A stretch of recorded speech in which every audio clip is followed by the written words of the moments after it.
We are not afraid to die if we are together is the real life account of survival against impossible odds.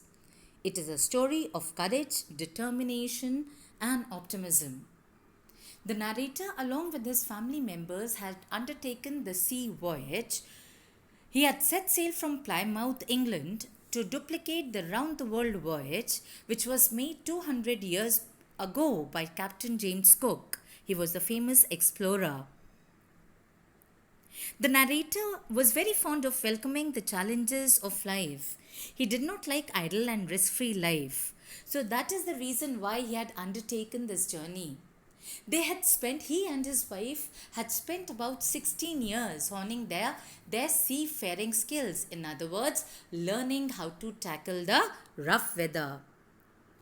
They took the voyage in their professionally built ship, the Wave Walker, which was a wooden hulled beauty, accompanied by two experienced sailors, Larry Vigil, an American, and Herb Seelger, a Swiss, to tackle one of the world's roughest seas, the Southern Indian Ocean. And they had planned this voyage for 3 years. This was a three-leg journey.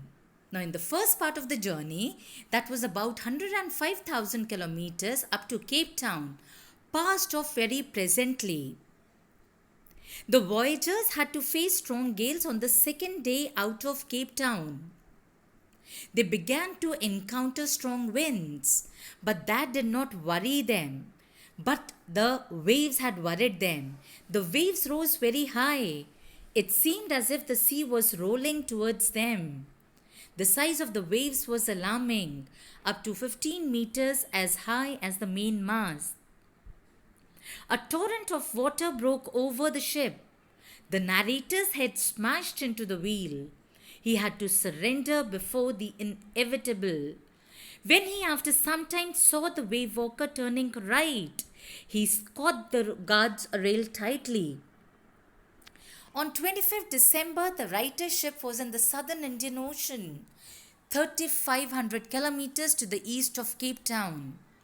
The family celebrated their new year on board the ship. At dawn on January 2, the waves were gigantic.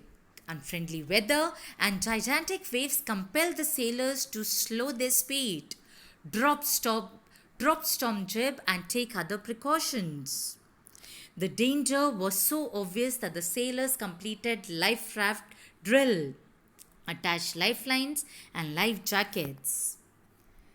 Suddenly at 6 p.m., a tremendous explosion shook the Wave Walker, and the narrator was thrown overboard. The ship was about to capsize. It was about to drown because of the enormous waves. But then it was the narrator who caught the side of the ship and tossing it upright once again. The author was thrown back onto the deck, his head and ribs smashing against the walls. In spite of his injuries, the narrator took charge of the situation. However, he found the wheel lined up the stem for the next wave and hung on till Mary appeared and took charge of the wheel. Mary was the wife of the narrator. Larry and Herb, the two crew members, started pumping out water like madmen. The whole starboard side bulged inwards. The narrator managed to cover canvas across the gaps to prevent water from entering the ship. Though the narrator was injured, but he was calm and composed. He showed the tremendous presence of mind, was alert to the situation.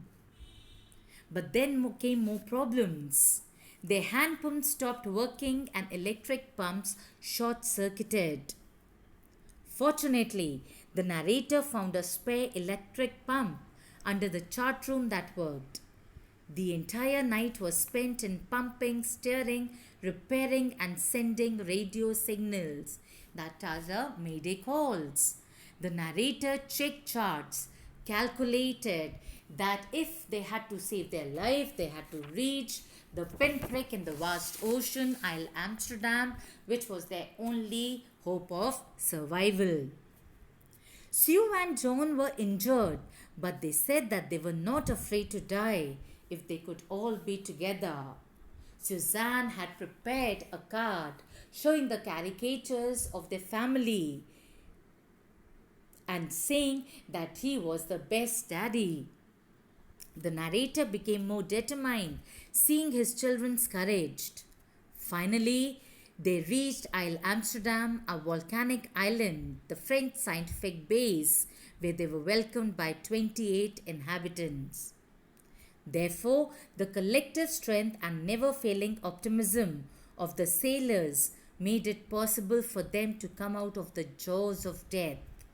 Though Jonathan and Suzanne did not do anything to save Wave Walker, but their courage, forbearance, faith, optimism gave extra strength and persistence to the narrator and his team.